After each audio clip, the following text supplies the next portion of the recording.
Good. Is it on now? Yeah, okay. I think we're a few minutes after 12, so good afternoon, committee, and everyone in the audience. Appreciate you being here. Members, make sure you signed in on the your mic device so we can do roll. And once we got everybody signed in, we'll have the clerk please take the roll. Is it up on the board today? Gotta pay the bills.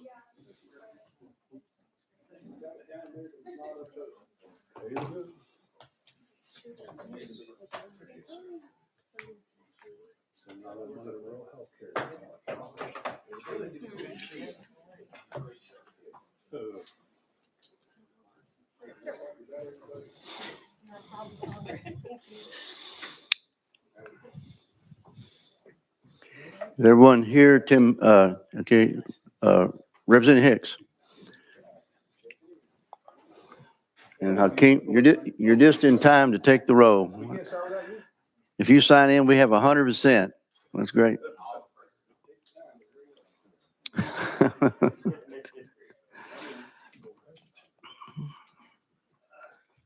We give you a second to sign in, so we'll all be on the board.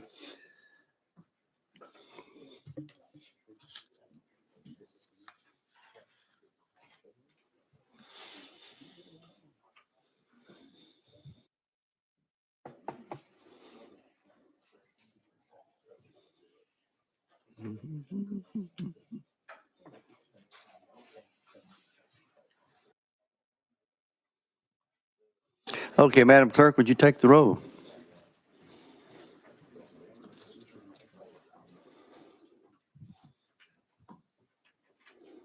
You ready?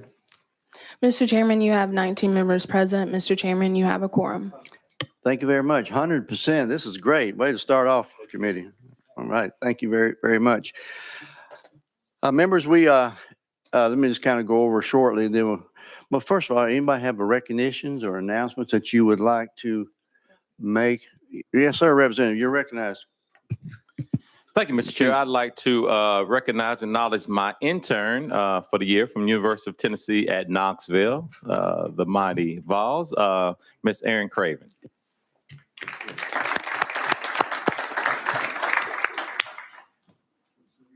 Chairman Bosso.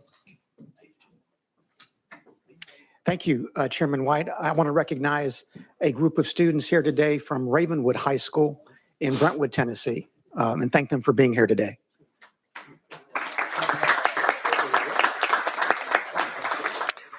And members, we have a new education committee intern, Jasmine McCutcheon. Raise your hand. She's up there working. Great to have her with us. She's a student at Lemoyne College, right? Down in Memphis. Thank you so much. Okay, members, one thing I like to do as we get started is since we chair education, which means we have a lot of responsibility on making wise decisions for our young people across the state, as always, begin our committee in a word of prayer. So if you bow with me, I'd appreciate it. Heavenly Father, we thank you for the opportunity you've given us to represent this committee, education across our state, and we ask for your wisdom, your guidance, and knowledge to make wise decisions for the best for the young people in our state of Tennessee. Through Christ's name we pray. Amen. Members, what we're going to do, we have a couple of presentations which we're excited to get to in a little bit, SCORE, and also our early childhood literacy. We'll introduce them here in a minute. But we have a couple of bills we need to get out of the way. We're going to start with House Bill 47 by Representative Hale. The motion is second.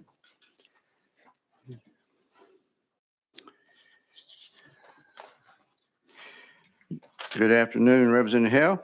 Good afternoon, Chairman and Committee. Okay, you are recognized. Do you have any amendments on your bill, or is it clean? It's clean. Okay, you're recognized on explanation. House Bill 47 simply gives our local school districts the choice to display the Ten Commandments among with other historical documents in their schools, as long as they're displayed in their historical context. So with that, I stand for question. Okay, we have got a request for one speaker that's joining us today, Macy Fluharty. Is that correct? I'm gonna go ahead and recognize her first, without any objection, committee. Let her give her presentation. Then we'll have questions from the committee to represent for your legislation. Ms. Fluharty, I will recognize you for 3 minutes. If you will state your name for the record for the people watching back home. We're out of session. Thank you. My name is Macy Fluharty. I'm a Davidson County resident living on Cherokee, Yuchi, and Shawnee land. The people that founded the United States made a strong separation of church and state. This gives people the freedom to think freely and live their truest identities. Looking into legislation proposed, especially this session, it is clear that this body is adamant on crossing that line of separation. Mixing a religious document with historical frameworks of this country's foundation is a clear attempt to blur that line. The Establishment Clause states there shall be no establishment of religion within our government, that no one religion should be favored or promoted within our institutions. Intertwining a government entity like public schools with religious texts not only goes against our ethical foundation, but it also is a display of support for religion by a government institution. Our Supreme Courts have established many times in the past that the display of the Ten Commandments in public schools breaks the Establishment Clause, as it implies the endorsement of a religion. Tennessee loves to legislate lawsuits because they get to send them up to the Supreme Court that may have flipped their values so much that before the 2020 Supreme Court. I can assure you those previous Supreme Court rulings are not moot. In fact, the 2020 Supreme Court decision is moot because of the vast difference of the situations. In subcommittee, the sponsor said any religious text may be posted in public schools. This is not stated explicitly as there are no clear definitions of historical text in the bill. What is explicitly stated in the bill is that the Ten Commandments may be posted, which can easily be seen as an establishment of religion through legislative text alone. An educator recently told me religion has no place in public schools. Public school is a place for people of all religions, non-religious beliefs, and victims of religious trauma. Posting religious text in public schools opens these people up to more pressures and indoctrination, which I thought this body was against. But as we continue to look into the workings of this legislature, it is clear that those claims are a farce. If our governed institutions begin posting religious text, we deny people their right to religious freedom. This country was founded on religious pluralism, and for good reason. If those that created this current nation were to see what this body was doing, they'd make sure you have no place in decision-making for this country. The same persecution that early settlers of Turtle Island fled from, you are demanding onto those that live differently from a Christian nationalist ideology. This bill at minimum needs to be amended to have religious text removed from permissions to stop this slippery slope. Thank you.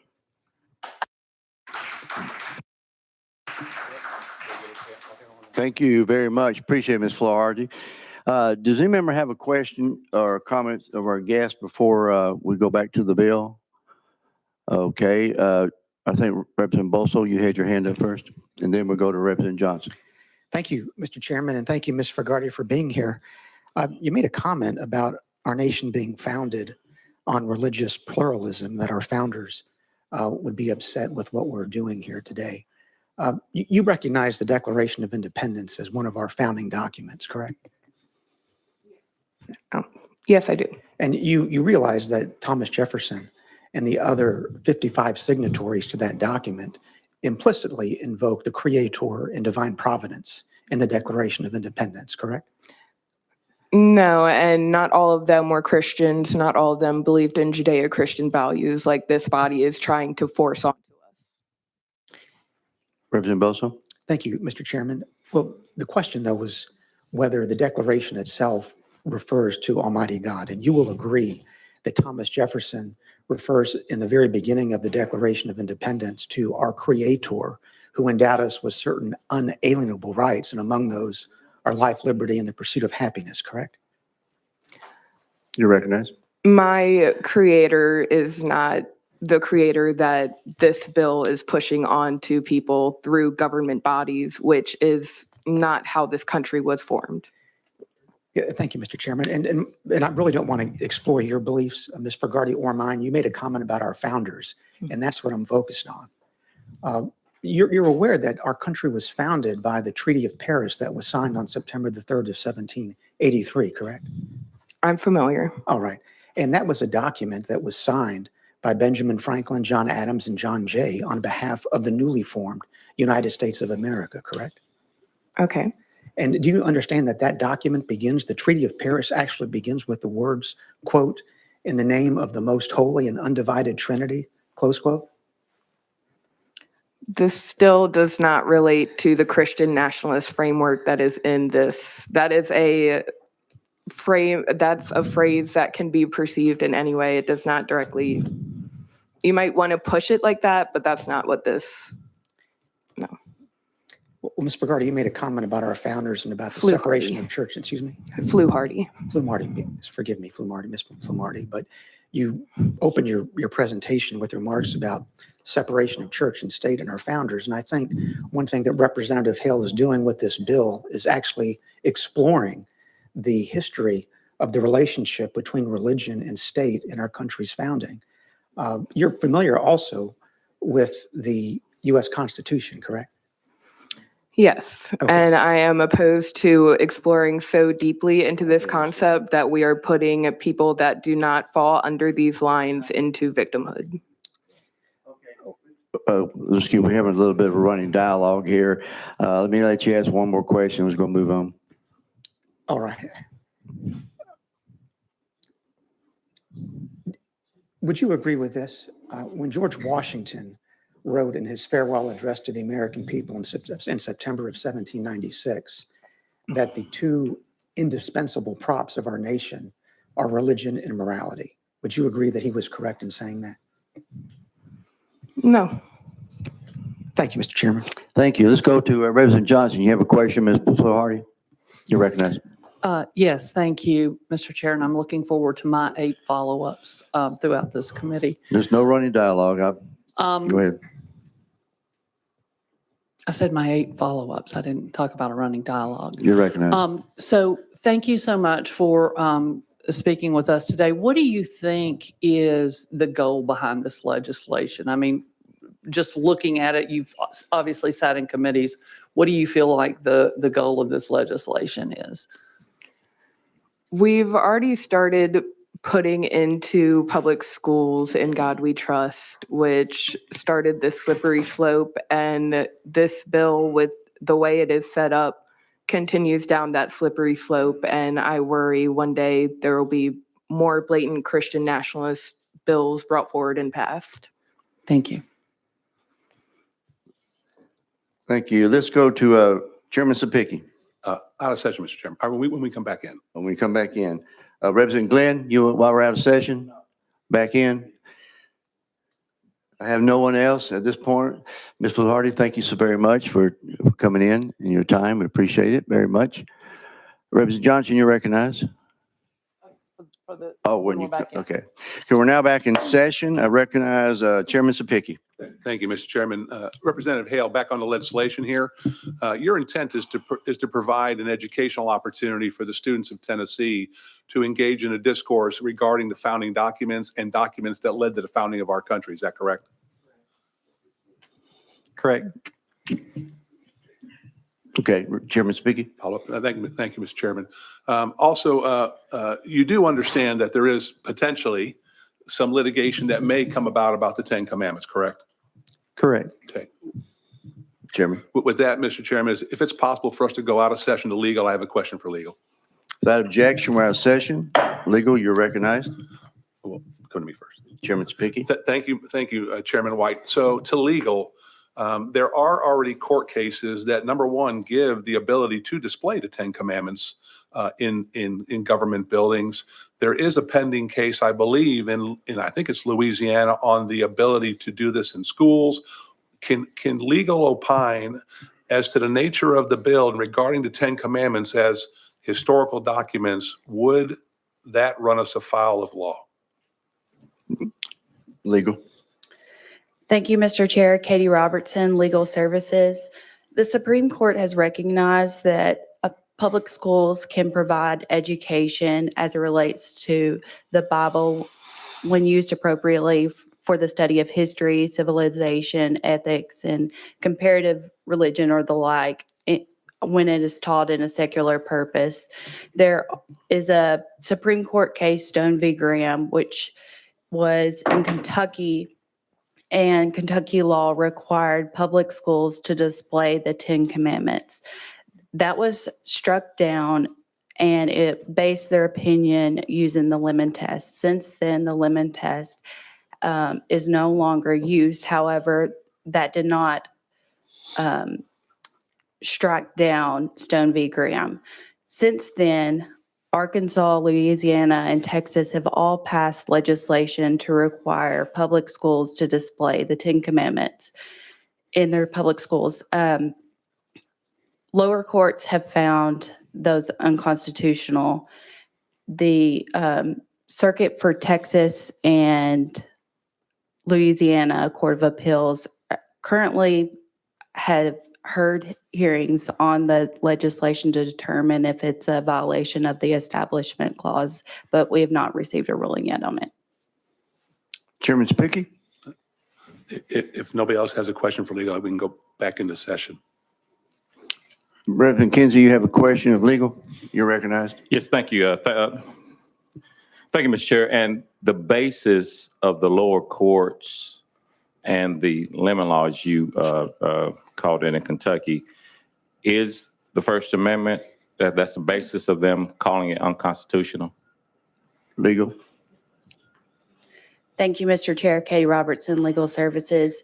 The courts still held that Stone v. Graham, regardless that the Lemon Test is no longer used, is still good law and applicable for lower courts to apply until legislation or a ruling from the Supreme Court changes that. Also, I will say that the Arkansas lower court went a little bit further in their analysis and said that even if that Stone v. Graham is not followed, that there was a historical person who testified in, they found that even if you would apply Kennedy, that the Ten Commandments was not for a historical purpose for the display in public schools. Thank you. Anyone else have a question of legal while we're out of session? Okay, let me go to Representative Barrett, and I'll come back to Representative Bolso. Thank you, Mr. Chairman.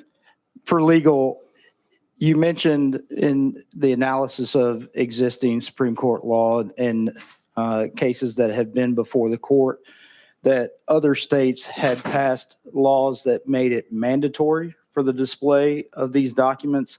As I read this bill, it appears to be permissive to allow the local education agencies to make that decision on their own. Is there a distinction between this bill and the approach and what has previously been before the court? Legal, you recognize? Yes, there is a difference.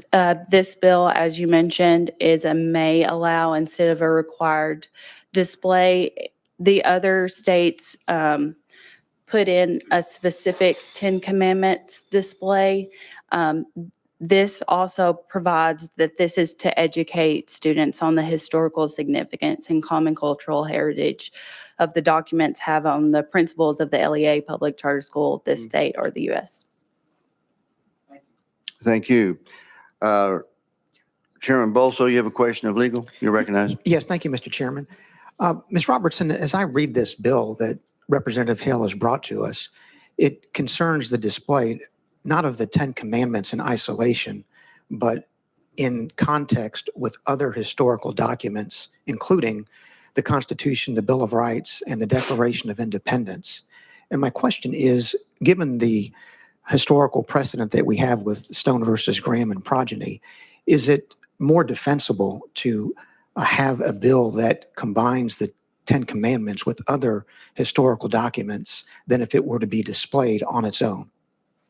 Legal, you recognize? Yes, you're right in your analysis. the Louisiana law required the display of 10 Commandments, and then further in the legislation provided that they may include in the display other historical documents, but those were not required to be displayed along with the 10 Commandments. Thank you. Anyone else have a question on legal before we go back in session? Seeing none, we're back in. We have Representative Glenn. You're recognized, sir. Thank you, Mr. Chairman. So we keep talking about historical documents, and you keep wanting to place something with historical documents. Just out of curiosity, are we going to tell the whole truth or just part of it? That slaves had no say in the historical documents. Is that going to be beside it? Representative Hale. Glenn, I don't think that has anything to do with this bill, sir. Representative Glenn. But you say historical documents. So we're talking about who had a say in historical documents. So are we going to tell the whole truth or just part of it?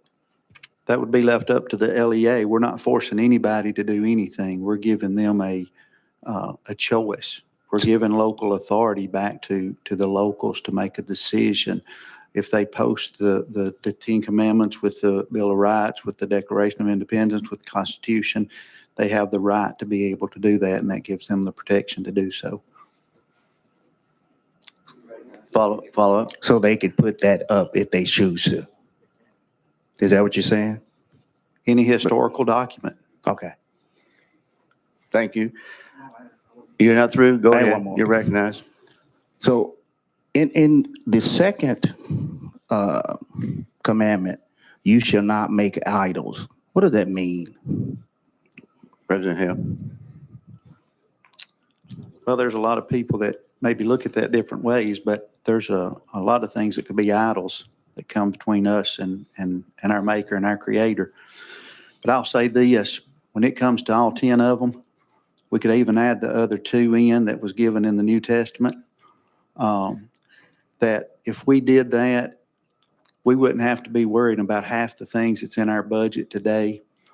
We go back and I look back at the history of education. I remember when we had prayer in school. I remember my 4th grade teacher when he would go to the piano and start playing songs, and we would sing church songs in class. I promise you this, if you look back, our schools then were a safe place and a safe haven, and not having to make them to where we are today. So my feeling of that is this, that when we remove the hand and the blessing of God, we've opened ourselves up.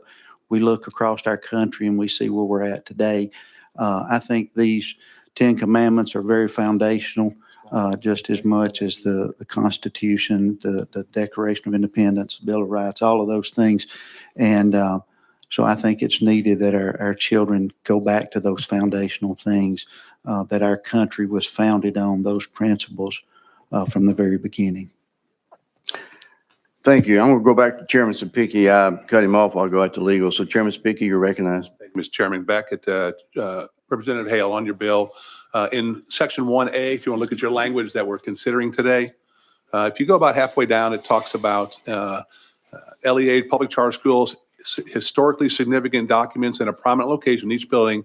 And this is the crux of the argument that we're making here, that why this is permissible. In order to educate students on the historical significance and common cultural heritage that documents have on the principles of the LEA or public charter school of this state or the United States. You are not advocating for the placing of the 10 Commandments in our schools, for the placing of the 10 Commandments in our schools. You are advocating for the historical interpretation of those documents that they meant to the formation of our country. Is that correct? That's correct, sir. Thank you, Mr. Chairman. Thank you. Representative McKenzie, you haven't spoken yet. I recognize you. Thank you, Mr. Chair. And to the sponsor, you spoke of kind of going back to, I guess, when you feel times were better. Are you aware that the crime rates in the 90s dropped and they're actually lower than they were in the 60s and the 50s? So my question to you, violent crimes, My question to you is, what time frame are you wanting to go back to in these documents when lived, as you said, they were lived back then when prayer was in school? Representative Hale. I mean, we've always had crime. We're always going to have crime. We had crime in the Bible days. So just by posting them doesn't do away with it. But when we look at the significance of them and when we look at the foundation of them in alignment with other historical documents, if you just sit and read them, I think every one of us could leave this room a better person if we really sat and read them and took heed to them and them be just more than just words on a piece of paper. Follow up. Thank you. And let me be crystal clear. I mean, I think there's kind of a misnomer kind of out there that maybe one party holds God in their bosom a little closer than the other. That's just a blatant lie. I'm a devout Christian, love the Lord. He's heard my cry, but in this role, I also look at the Bill of Rights specifically calls out that's why these cases are being overturned. And you may get a, Supreme Court out there that does something irresponsible or not, but the court system has consistently said, this is basic, this is fundamental. This is fundamentally putting one type of religion over the rest. And you're calling out one religion. As my colleague said, that there's all sorts of historical documents. There's all sorts of great documents from those other 4 great religions that has a lot more people in them than Christianity. We can pull documents and place those as well, but we're calling out one here. And the words will ring true. The words will ring, if you live by these words, life would be better, but we're calling out one. And that to me alienates us. It tries to set things apart. And that's not what this country was founded on. So that's my biggest concern with that. I'm not disagreeing with the words of the 10 Commandments at all. But what I am vehemently disagreeing with is and the First Amendment says this, we can't do this. We can't put one religion over another religion. We can't intermingle. That's why your people came from Europe. My people were brought here, but your people to escape that, to escape a church state. And now we're having these bills in front of us that's trying to reestablish that, the very existence of our country. So what would you say about the fact that this bill will be one of the chinks in the chain, the weak spots in the chain that created this very country that we're all serving here? Representative Hale. Thank you for that. I think if you go to the Declaration of Independence, and it's been mentioned previously in the conversation, they recognized the Creator. They recognized those principles and those foundational things. And so, the thing with some of those other cases, we're not twisting anybody's arm to do anything, but we're giving authority and local control back to those local governments to be able to, if that's what their people want, if there's a county, a city that doesn't want that, then that's their choice. But for those that do want that and that hold fast to foundational principles and hold fast to the historical context of the 10 Commandments, then they have that right and that ability to be able to do that. Okay, is that all, Representative McKenzie? Okay, thank you very much. We have a couple more. I'm going to come back to Representative Hicks, then Representative Bolso. Chairman. Thank you, Mr. Chairman, and Representative Hale, thank you for bringing this bill. It's an honor to be able to sit here and vote for this bill today. We talk about historical documents. We talk about this and that, but for me, this is the 10 Commandments. And years ago, I think whenever someone made the decision to take those out of our government places and our schools, I feel like things sort of went south on us. So, not only is the Christian faith what really started government and is the fabric of what this nation was founded on, it also started education. And I think that's originally how education got started. That's how most things in this country came about, was through the Christian faith. And it's an honor. And I think your intent is well. I think that, I think that students and schools, sometimes we lose sight of just the presence that something like the Ten Commandments can bestow on folks. We lose sight of that. We lose sight of the power of that. I know through my life, I have instances where I can't lose sight of that. So I pray that every young person, I pray that schools make good decisions on this bill. You've given them a choice, and thank you for that. And so I'm fully in favor of this bill and look forward to voting for it. Thank you for bringing this. Thank you. Thank you. Representative Johnson, come back to you. Thank you, Mr. Chair. I talk to kids all the time, and kids do feel unsafe in their school these days, but typically the things that I hear every single time are because of gun violence or because they're afraid of ICE officers coming in their classroom. And I can only speak for myself in Knox County, but we still have the pledge and the prayer in class every day. So I'm not sure where you all are not hearing this or not having this, because every school I taught in for 27 years, we started the morning with a pledge and a moment of silence. You could pray however you wanted to pray.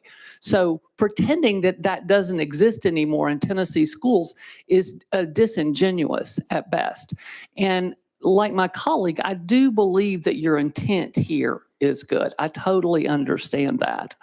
But my concern is, kids are bright, and they understand that if you put the Constitution on the wall and beside it you put the Ten Commandments, which is a clear violation of the Constitution you just hung on the wall. I mean, that's just a fact. Those are documents that disagree with each other. I don't know if the Constitution is posted on the wall in this building, but is there a bill for that? Because I have a lot of colleagues who bring legislation all year long that violates our Constitution all the time. And here's my concern. You're talking about making it permissive so the LEAs can decide. That leaves the LEA fighting that lawsuit on their own. LEAs don't have money to fight those lawsuits. Is the state going to pay for these lawsuits when they happen? Because they will, because it is a clear violation. Hang them up in middle schools. The middle schools will read the Establishment Clause, and they will tell you, they will use their critical thinking that they are learning, and they will tell you that it is in conflict with the Constitution. So are you willing to send that mixed message to our children to put this on the wall when most of us understand that our faith is in our hearts? We live it every day. I don't need something on the wall to tell me how to live my life. I don't need it on a t-shirt. It demeans it, quite frankly, because it should be in your heart and the way that you live your life. And I don't feel a need to display it because it's here. It's in how we treat each other. It's in the Beatitudes, as Christ told us, to welcome the stranger, heal the sick, feed the hungry. Let's show our students how to act instead of putting things on the wall that conflict with what they're taught and two documents side by side that can conflict with each other. This is clearly unconstitutional. And when you make it permissive, you make it difficult for LEAs and expensive for them to fight their own battles. So do you understand there is a conflict between the Constitution and the Ten Commandments? Do you understand that? President Hale, you recognize? I don't think we're taking anything away from anybody by putting the Ten Commandments up, Representative Johnson. In fact, I think by giving them a choice, we're giving them, first of all, we're protecting them in the fact that we're passing a law that says if you choose to do it, then you have the right to do it. So they're protected by state law to be able to put those in those buildings. And so I don't think we're taking anything away from anybody. We're not hurting anybody. This is not a bill that hurts anybody or takes away anybody's right to believe or not to believe. It just says that these are foundational principles, and we believe that they have a historical significance, and they should be able to be placed in these buildings. One more follow-up. Thank you. Okay, I wish you had answered my question about do you see the problem between the Constitution and that and the Ten Commandments. Also,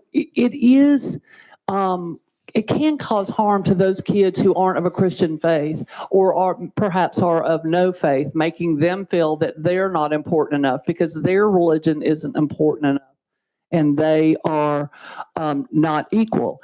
And you keep talking about this protection. You can say it's protected because it's a state law.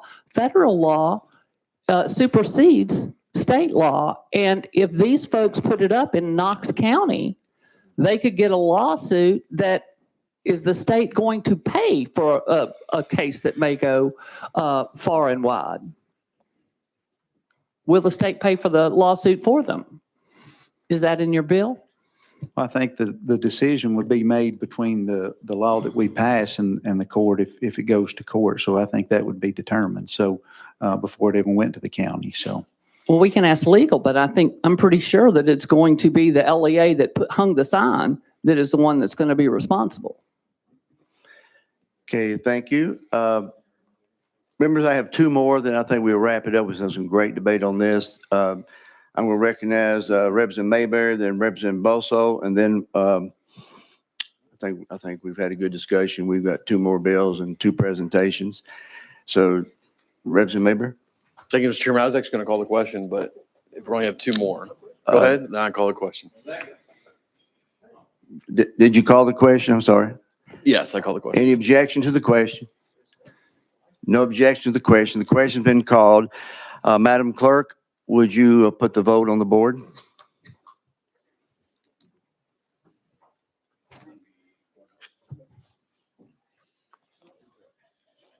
Madam Clerk, call the vote. Mr. Chairman, you have 15 ayes, 4 nays, and 0 present not voting. Okay. Okay, House Bill 47 moves on to calendar rules. It's passed. Thank you. Members, a great debate and appreciate everyone jumping in there. Okay. We don't talk in the audience, please. Let's go to House Bill 1014 by Chairman Slater. Motion. Got a motion and a second. Thank you, Mr. Chairman. And members, you may remember that last year we had some discussion both in subcommittee and I think even in this committee related to this bill. This bill is intended to address some difficulty that takes place when fire safety measures sometimes conflict with school security measures. And this has happened in both public and private schools across the state. I've had great conversation with the Department of Safety, the Department of Commerce and Insurance, and of course, specifically the State Fire Marshal's Office, as well as the Department of Education. And I think that without legislation, there's a working relationship among those three departments to rectify and clarify these occasions when they come up. So with that, Mr. Chairman, I would like to take this bill off notice at this time. Thank you, Chairman Slater. House Bill 1014 is off notice. That brings us committee to item number 3 on today's calendar, House Bill 224 by Chairman Haston. You got a motion and second, sir? Thank you, Mr. Chairman. I do have an amendment, drafting code 11030. 11030, is that the only one? Yes. Okay. You got a motion and a second. Does it rewrite the bill? It does not rewrite the It bill. does not. What it does is Chairman Sapiki had an amendment at the end of last year that we just folded into the language of the bill. And in section 3, it just clarifies that any transfer of funds to a capital projects trust must first be approved by the local legislative body. That's what's been added to the original language. That's what the amendment does. Members, any objection to adding the amendment this time from that explanation? Seeing none, without objection, House Amendment number 11030 is added to House Bill. All those in favor say aye. Aye. Opposed?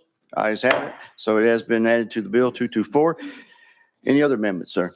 No, sir. Okay, you're recognized on the bill. Thank you, Mr. Chairman. This bill establishes the permissive authority for LEAs to create a capital projects trust, allowing an LEA to save and invest for long-term capital needs. These trusts will require approval by the State Funding Board and must comply with established investment policies and legal standards. With that, I'd be glad to answer any questions. Okay, committee open for discussion, explanation to the sponsor of the bill. See none. Question been called by Chairman Raper. Any objection to the question? Seeing none, all those in favor of moving House Bill 224 is on the board. Forget about that.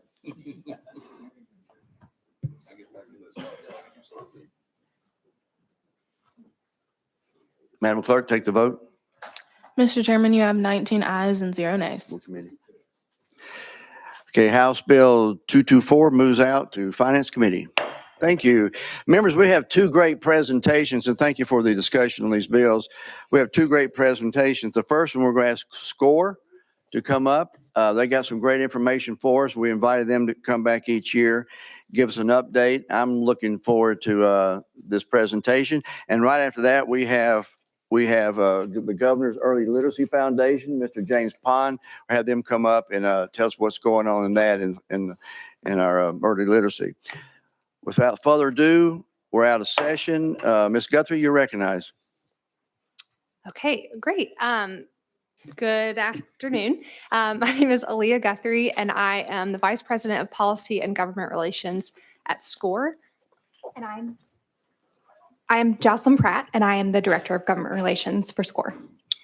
Thank you. You're welcome. You're recognized. Thank you so much. I know that many of you are familiar with SCORE. We were founded in 2009 as a nonpartisan, nonprofit research and advocacy organization. And we're here today at the request, an invitation of Chairman White to talk about some key takeaways from national and state assessments, share some achievement data with you, and a couple of recommendations related to our state assessment system. So before we dive into the data, I just want to start by describing some key differences between 2 very important assessments that our students participate in, NAEP and TCAP. So the National Assessment of Education Progress and the Tennessee Comprehensive Assessment Program. So what is NAEP? As many of you are probably already aware, our very own Chairman White is the chair of the NAEP Governing Board. And Tennessee has a long history with this test. Actually, former U.S. Senator and Tennessee's 45th governor, Lamar Alexander, is considered the founding father of NAEP.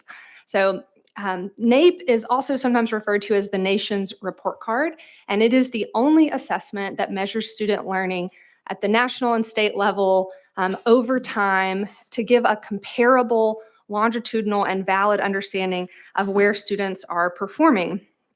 NAEP is administered to a representative sample.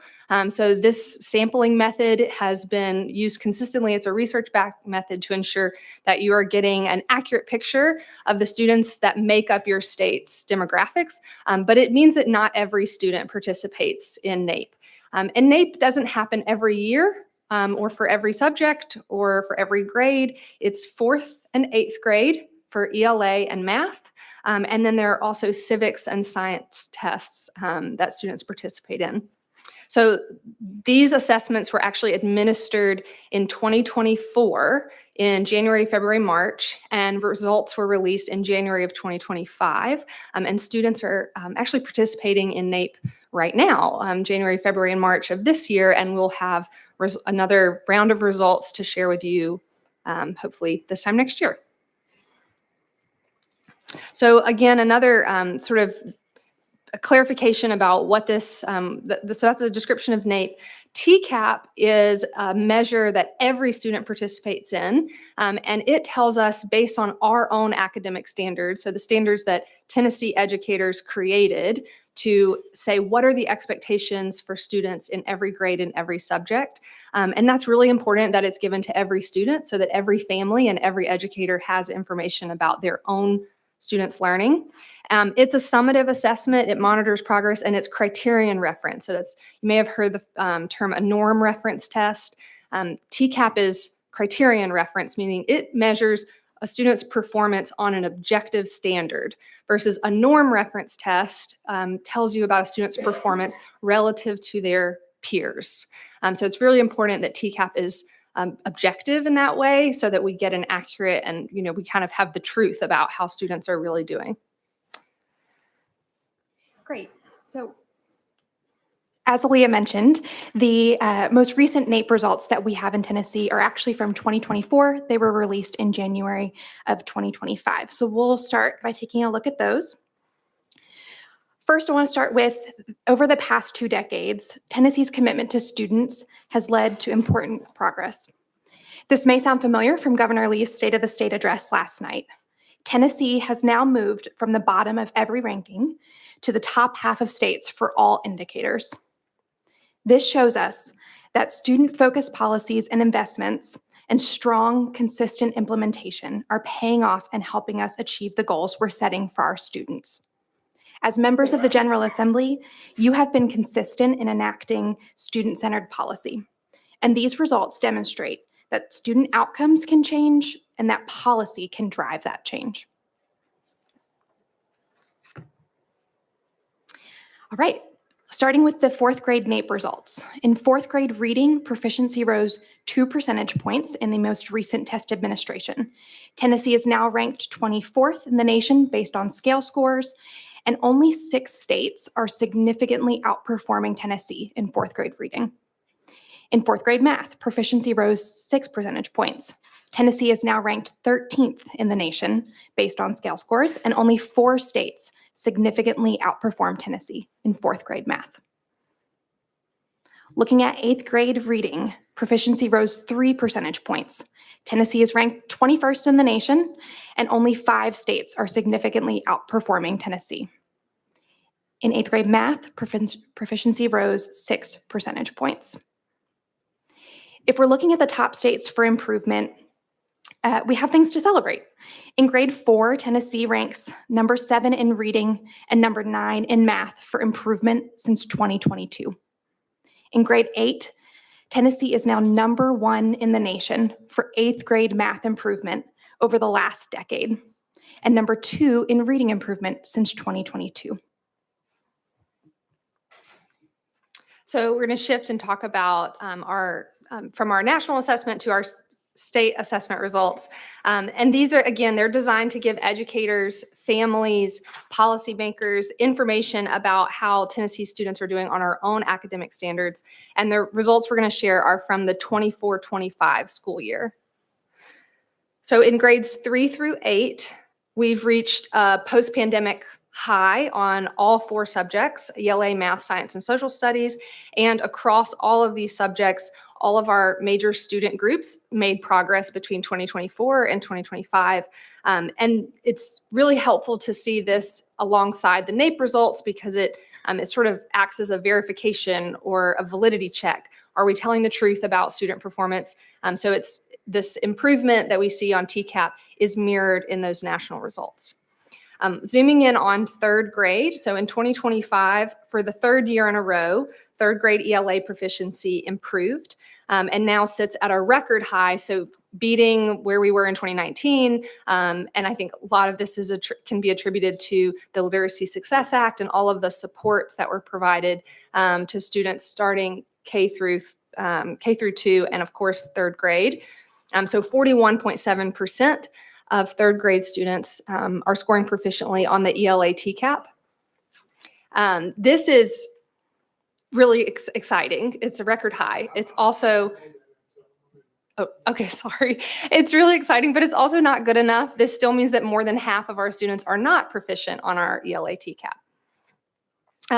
So our improvements are not only happening in 3 through 8 or third grade ELA, we see important gains in high school as well. So these are the proficiency rates for Algebra 1, Geometry, and Algebra 2. And in each of the past 4 years, there have been improvements in proficiency. So why do these assessment results matter? Why are we talking about them? First and foremost, they provide transparency to parents about what is my student receiving. Obviously, they get grades home, but that can, this is an additional piece of information that helps a parent know how their student is performing on an objective, criterion referenced test. It also provides transparency to the public, to policymakers about the performance at the school and district level.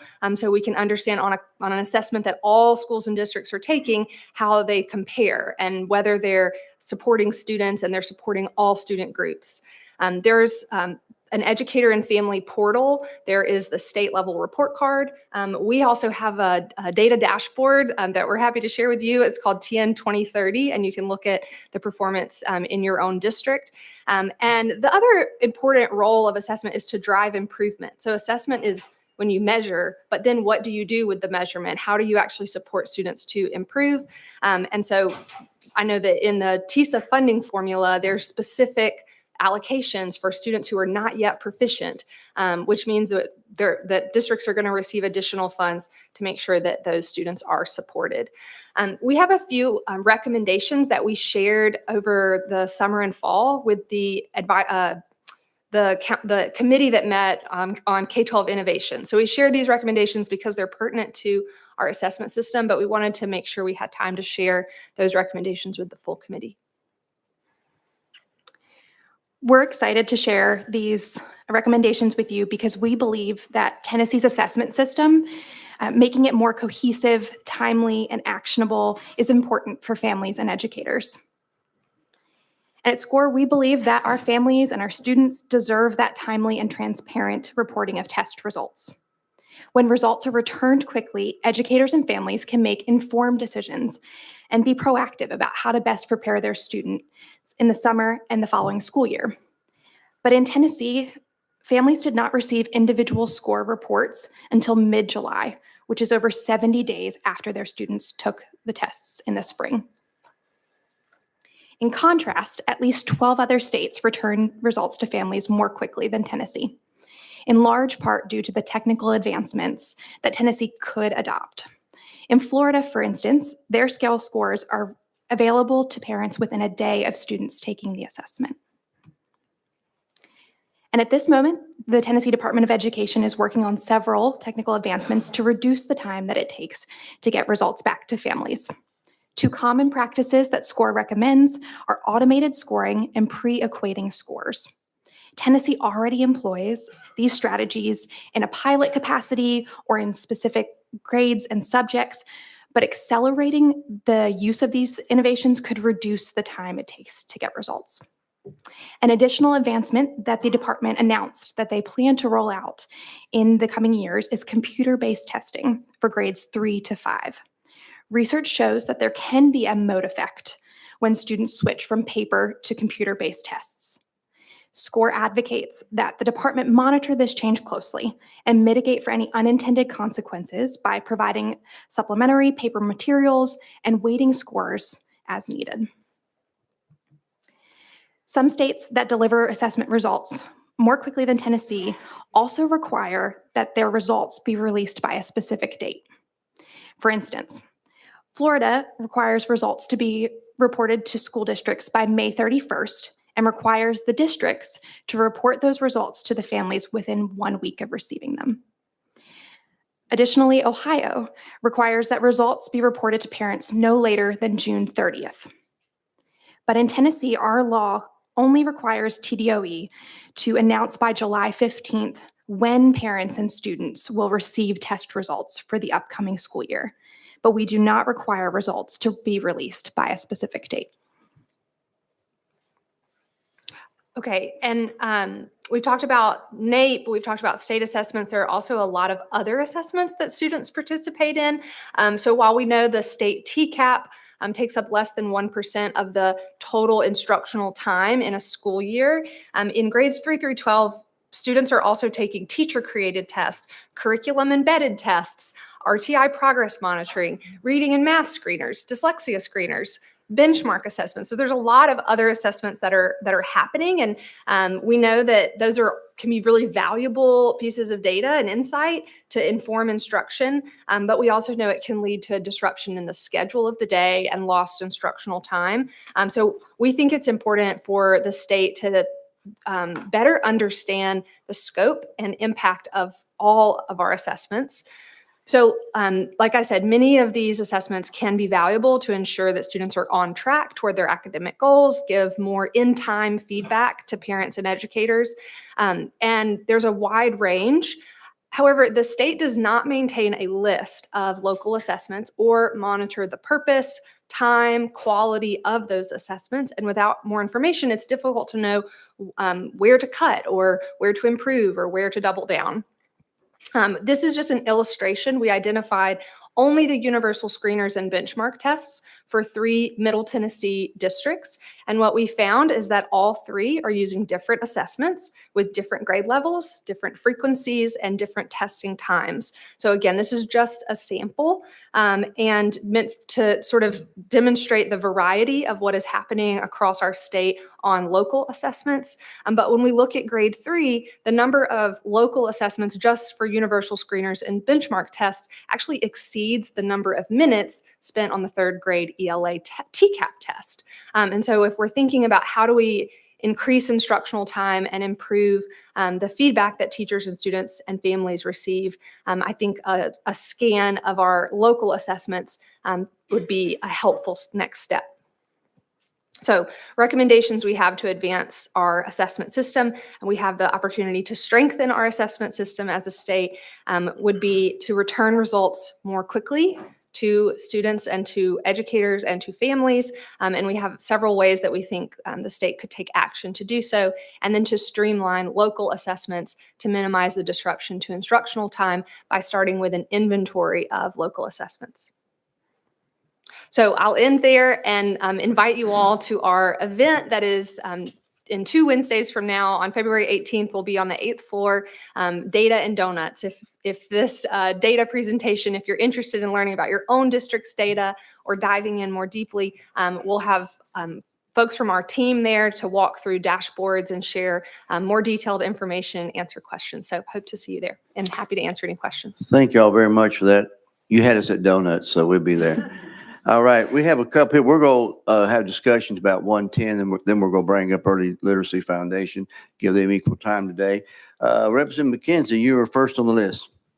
Thank you, Mr. Chair. So I'll try to go through these quickly. So NAEP is a norm reference test, and NAEP is NAEP is also criteria. It's also criteria based. Okay, great. So question on the 70 days. As compared to Florida. So I'm assuming from what I'm hearing, a lot of our tests is subjective. So it takes additional time for the screeners, the test evaluators to evaluate the tests. One, is that true? And then in Florida, with it being 1 day, I'm assuming they're all basically yes, no question and just run it through a machine to get an answer. get the answer sheet through a machine and get an answer. Is that correct?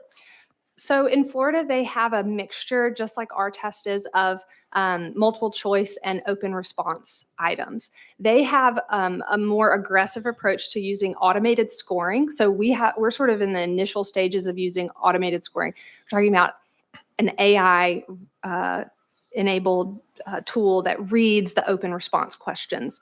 If there's any discrepancy, then a human reader sort of can validate. So if two AI readers have a different scoring than a human reader verifies.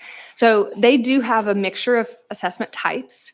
The information that is sent back to parents within 1 day in Florida, it is their scale score, so not a raw score, but it is actually scaled. So they do pre-equating of the scale of each item.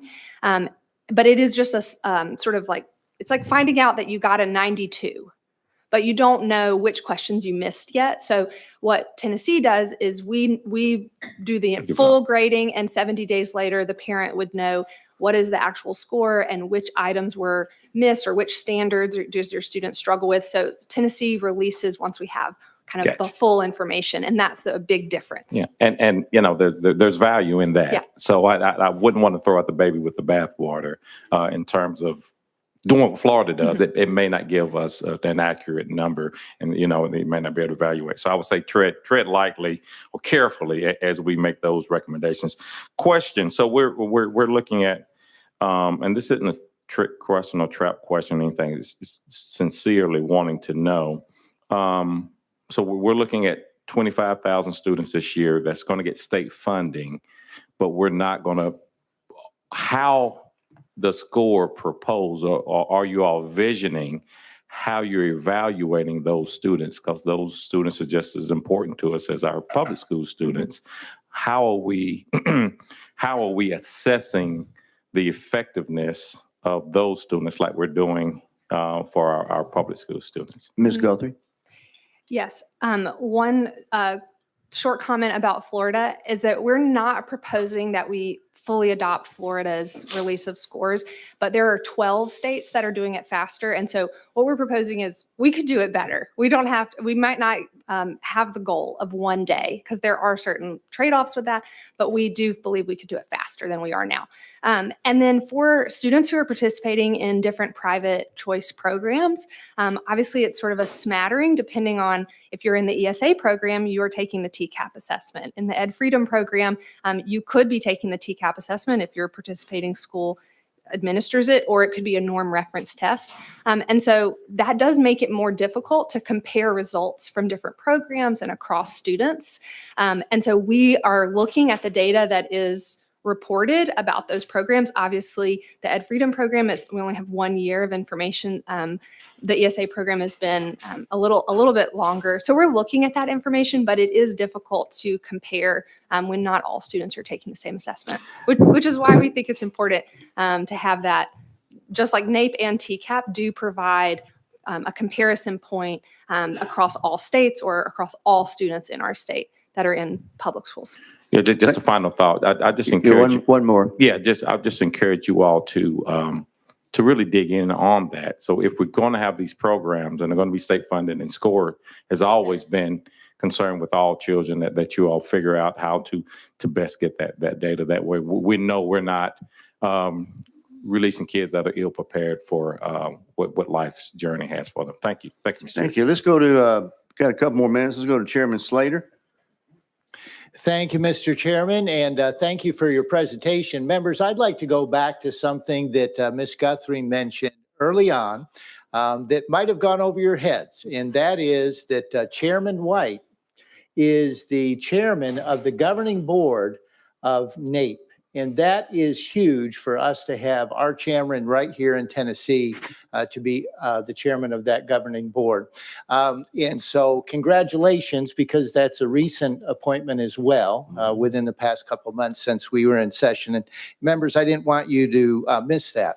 I appreciate so much your data and your research when it comes to both NAEP and to TCAP. And I would emphasize the importance of NAEP. If it wasn't for NAEP, we really wouldn't be able to compare state to state. TCAP gives us information for right here in Tennessee, but NAEP is what allows us to be able to tell how well we're doing in comparison to other states. So I really appreciate you taking a deep dive into that. I'd also mention too, or perhaps a question to make sure that I'm getting it accurately, but in addition to public school students taking NAEP, private school students take NAEP as well. And is that correct, Ms. Guthrie? Yes, they do. They are not required to participate, but private schools are included in the sampling. Yes, and I just wanted to point that out because that's an important point to make when it comes to comparing our students, all of our students in Tennessee to all of the students in other states as well. I'm very interested in shortening time, but for the sake of time, for our committee chairman, I'll hold off and defer to somebody else. I think we're running out of time. Well, thank you very much, Chairman Slater. And I appreciate those kind comments. Yeah, I've been on the NAEP board for 5 years and took over chairmanship in November. And I'm really have come to appreciate over those 5 years the value of NAEP, the Nation's Report Card, because it's a test that's given to all 50 states. We know how we're doing compared to the other 49. For example, we in 2021, January 2021, we came back into session after the pandemic, and we passed the early literacy thing where we put science of reading, phonics back in the classroom, third grade retention, which we had a lot of discussions around that. Mississippi did this also. They started back in 2013. And y'all realize, and we wouldn't know this if it wasn't for NAEP, our Nation's Report Card, they went from 49th or 50th in reading to 9th place in the nation. When I was growing up, I always said, thank goodness for Mississippi because it kept us from being last. But they did that by putting these practice. So we know that, and so we can imitate Kerry Wright, the superintendent there, who's now superintendent in Maryland. They hung in there for many, many years. So the value of NAEP is a great organization for our nation. Representative Hakeem, you have a comment? Thank you, Mr. Chairman. I think I have 3 quick questions. One, the percentage of non-public school students who participated, I guess, in the scoring through NAEP. Do you have that? So it would be representative of our state student population. So I can try to find out more about the exact percentage, but it would be controlled to ensure that it isn't an over-representation relative to what the actual enrollment is of students in our state. So I think whatever the private school percentage is, that's what would be reflected in NAEP sampling. Okay. I guess I'm asking a question. The overwhelming number of students would be from public schools. Yes, sir. Okay. And if I'm understanding correctly, we've come from the bottom to at least the middle of the pack. Yes, All right. sir. All right. And I'm just making a statement, not asking you a question on this. If we've made that kind of progress and we've been able to put money into it to make these changes, why would we, in my view, tear the systems apart by allowing voucher system? I mean, it takes a group of students away who are role models to other students. And we're asking, in my view, for those students in public schools to make it on their own. And I think you're putting students in an environment that creates the mindset of, quote, the other people are supposed to be better than me. And it creates potentially a crime-ridden community. And I don't know if we're actually looking at that. And I really have a problem with that. Not with you, not with your comments, Sir. but with the process. Thank you. Let's go to Representative Johnson. Thank you, Mr. Chairman. We probably talked for years about testing since I've been up here. So I appreciate this information. And one of the things, for me is I I'm a teacher, so we invented testing. We don't want testing to end for sure, but we want to make sure that the tests that kids are taking are being used for the right reason. So I appreciate you talking about using this, getting results back, knowing it's so important, not what the score is, but what they missed. And so how did they miss that information, or where did they mix that up?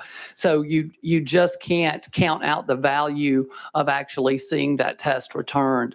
But I think that a thing that's really interesting, my colleague mentioned Mississippi, and Mississippi's numbers went up after they started failing third graders who didn't pass the test the prior year. So when they took the fourth grade NAEP test, only the fourth graders who had scored well the year before were taking the fourth grade NAEP test.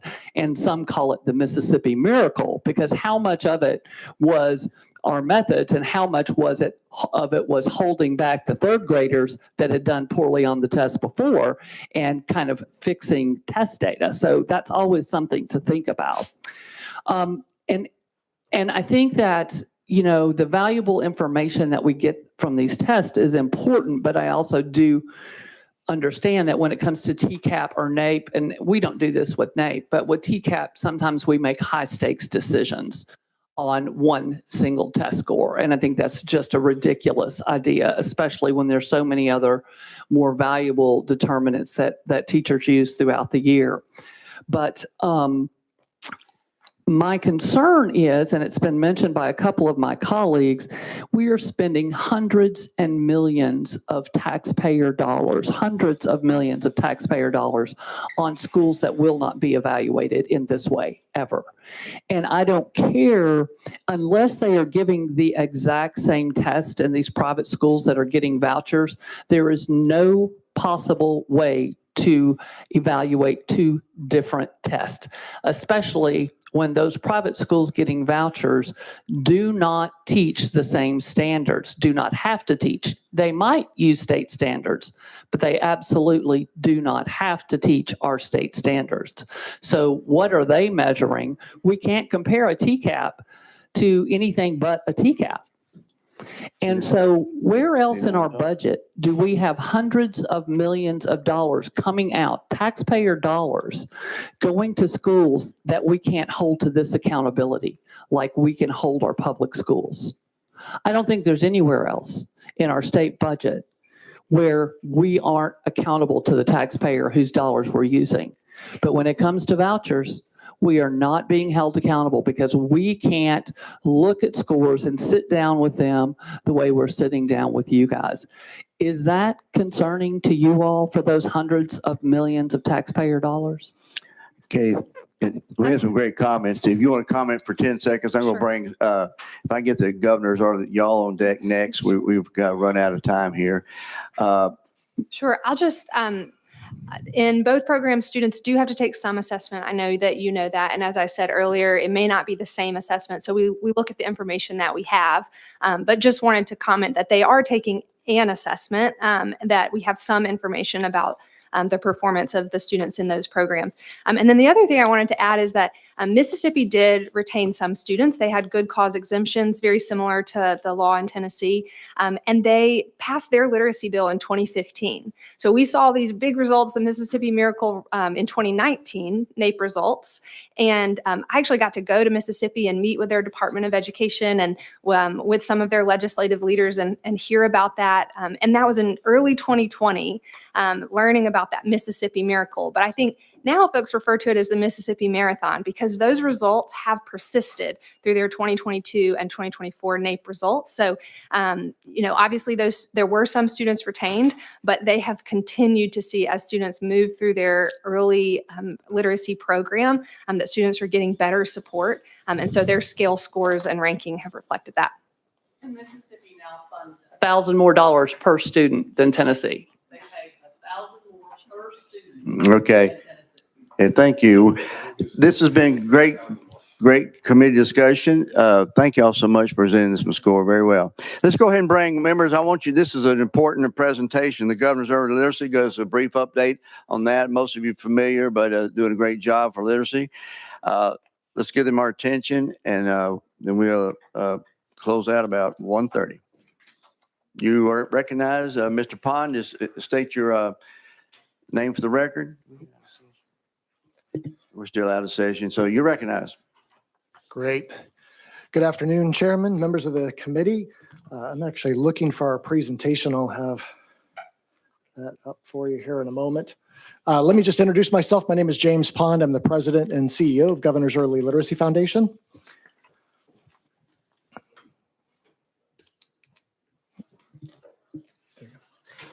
I'm Dr. Carl Wendt. I'm the COO of the Governor's Early Literacy Foundation. I'm Angel Bebout, CFO. Great. Really appreciate your time this afternoon. I'm not sure where our presentation is, so I'm going to have Charlie help us out. But really wanted to get in front of you all because I know that many, if not all of you, know us for one thing, and that's Dolly Parton's Imagination Library that we have been doing since 2004. But many of you may not know the breadth of programs that we're doing in early literacy across our state that impacts all of your districts and the children in public, private, and charter schools. Our mission at Governor's Early Literacy Foundation is to strengthen early literacy in Tennessee, and we've been doing that since 2004. The basic history is that the foundation was formed in 2004. We began working with Dolly Parton's Imagination Library in all 95 of our counties, where we're currently serving about 284,000 children from birth to age 5 across the state. In 2019, when I came on, we recognized that there were 2 additional areas that we could be serving our state in really powerful ways. One of those was in kindergarten through 3rd grade, where we have students that are making that transition of learning to read to reading to learn, which is that pivotal piece that we're looking for, and also to meet caregivers. We've got parents and caregivers across our state that are really our child's first teacher. They have the most time with our students and can have the most profound impact. And so we've added a number of additional initiatives that have grown our impact across the state. We stand on 3 primary pillars. One of those is that we're building home libraries for children. One of the things that we know is that if we can build a child's home library to 100 books by the time they reach 3rd grade, that they have a 214% chance of graduating from high school and doing better in their adult lives, socially, economically, etc. Second is we're creating communities through literacy, and this is making literacy apparent and visible across our state, that literacy is important to Tennesseans. Tennessee has always been known as the education state, and we want to bring that forward, that reading is something that everyone does. And then lastly, we run a collaborative called SELECT, which is bringing together organizations across the state, because I know in speaking with many of you in meetings around early education that one of the things that we are not doing well is rowing together in the same direction. Now, we feel that we're making progress. I think SCORE just underlined that to a great degree. And we want to make sure that we're continuing that with all early literacy organizations across our state. So this is where the state makes its biggest investment. This is where the money is going. Birth to 5, we're doing Dolly Parton's Imagination Library. Each year, we're serving 284,000 children. To date, we've put about 50 million books in the hands of kids. We're now seeing some of those in their early 20s that graduated years ago that are now entering their career state. The kindergarten, 3rd grade home library, every June, children in public and charter schools across our state are receiving these packets if they are a rising 1st, 2nd, or 3rd grader. And inside there is 6 books, 3 fiction, 3 nonfiction books that are aligned to Tennessee curriculum, so that they are picking up a knowledge base of information that they will need to be successful in the next year. This also goes to every teacher and librarian, comes in this lovely pizza box that they get. And that means that every child, we've created equity in the classroom, because when a teacher says, do you have this book? Every child in that classroom got that book over the summer. So this is reinforcing learning for them. It comes with a group of think sheets. Also comes with a parent guide, and comes with a letter explaining that this comes from Governor's Early Literacy Foundation in the state of Tennessee. So this has been powerful. I'm going to have Dr. Wendt explain some of the research that we're wrapping around this program, but this is a major leg up for our elementary school students. And then lastly, we're providing a caregiver engagement program. Last year, the state funded this as one-time funding. This is a text-based program that allows for parents to get 3 texts a week that gives them a knowledge-based, skill-based, and activity-based tip that helps them without any additional resources, except for maybe the books in this packet, that reinforces their learning across the board with very easy things, simple things that caregivers can do so that it takes the mystique out of teaching children and helping them in their reading and learning journey. Next, we also think it's important to have a community where literacy is everywhere. So to date, we have 50 book buses. These are mobile libraries that are reaching some of our book deserts. That includes in rural areas as well as metro areas like Memphis, where there are book deserts. And we also have 76 storybook trails. These are outside reading experiences for families that expose them to literature across our state. These are in state parks. They are in private parks. They're in community areas. We're even looking at putting them in some of our sports arenas and stadiums. And then lastly, and this one is also important, is the collaborative that we're running. 149 organizations from across the state. So whether that's Porter Leith in Memphis, all the way to the east with Ballad Health, Boys and Girls Clubs, Save the Children, Early Childhood Centers, etc. We are holding regular regional and statewide convenings to bring people together so that we have a shared language around how we're pursuing literacy as a state. That includes the science of reading. It also includes coming together with a comprehensive and shared vocabulary so that when we're talking about literacy, we're talking about the same things together. And I'll turn this over to Dr. Wentz so he can share with you what we're doing around research and some of the other initiatives. Yeah, we're excited to partner with TERRA, which is Tennessee Education Research Alliance, and Vanderbilt University to provide some thorough research on the effectiveness of our programs. We're looking specifically at our K-3 program.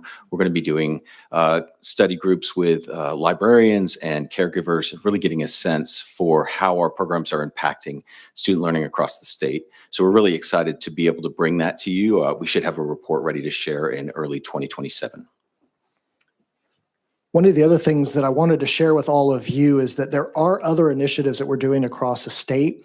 And one of the things that we wanted to ask this committee as well as the General Assembly is I know that there are ideas that arise around early literacy or literacy in general that through the Department of Ed, Department of Health, or any of our other departments, we have really great partnerships with them. And because we're not a state agency, it allows us to be very dynamic and quick in coming up with resources, programs, and innovations around literacy. And so if there are ideas from this committee that are emerging or ideas that are coming to you that really need someone that can implement them, we would really love to hear about it. We could be the Navy SEAL team of early literacy for the state of Tennessee to be able to bring things, because we've been doing this for the last 21 years.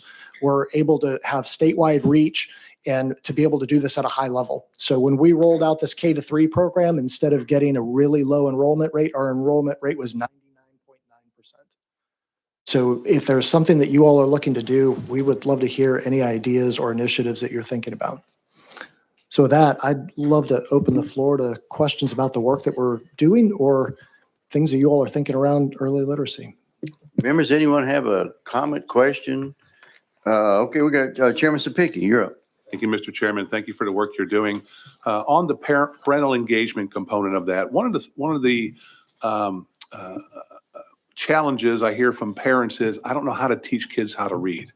And I think, and if I'm wrong, just jump in there, but maybe some kind of online course or things that parents could take in regards to helping teach their kids how to learn. I know the texts are there and things like that, but maybe something a little bit more substantive from the state where a parent could log in or go to a database provided by the state to say, hey, here are the key steps on teaching a kid how to read or teaching a kid basic math, right?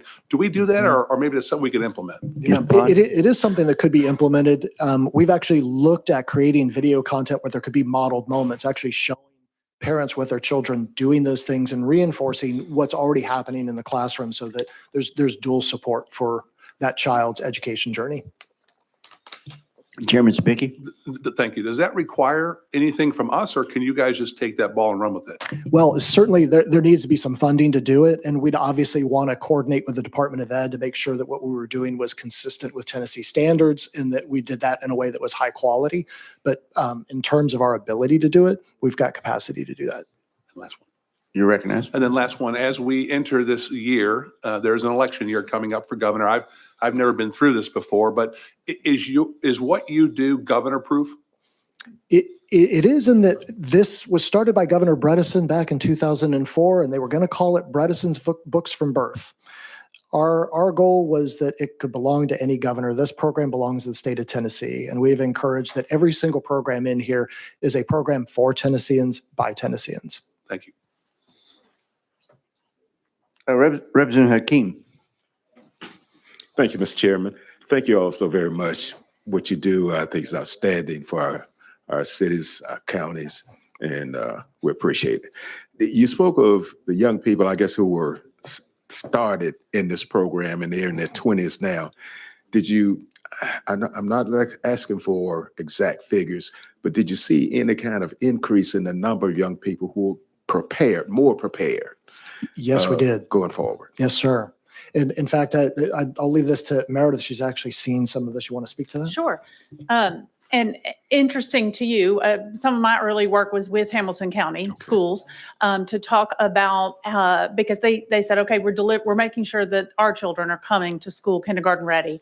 What are some factors there? And they mentioned that how many teachers talk about children coming into school with not just the knowledge gained in Imagination Library books, but the knowledge from how to read a book from left to right on the page, how to turn the pages, how to stop and talk about the text that is delivered as a part of those books. And so Hamilton County Schools was actually one of the early adopters of the K-3 home library.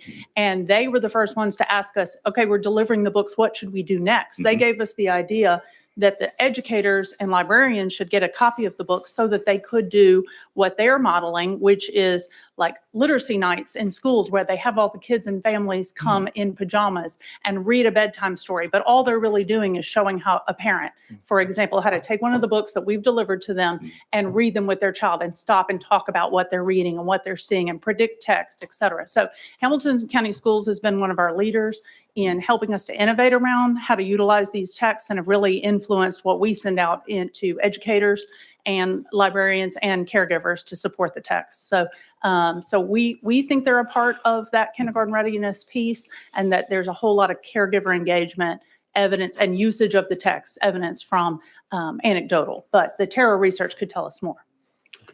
You have follow up? I just want to say, greatly appreciate what you're doing.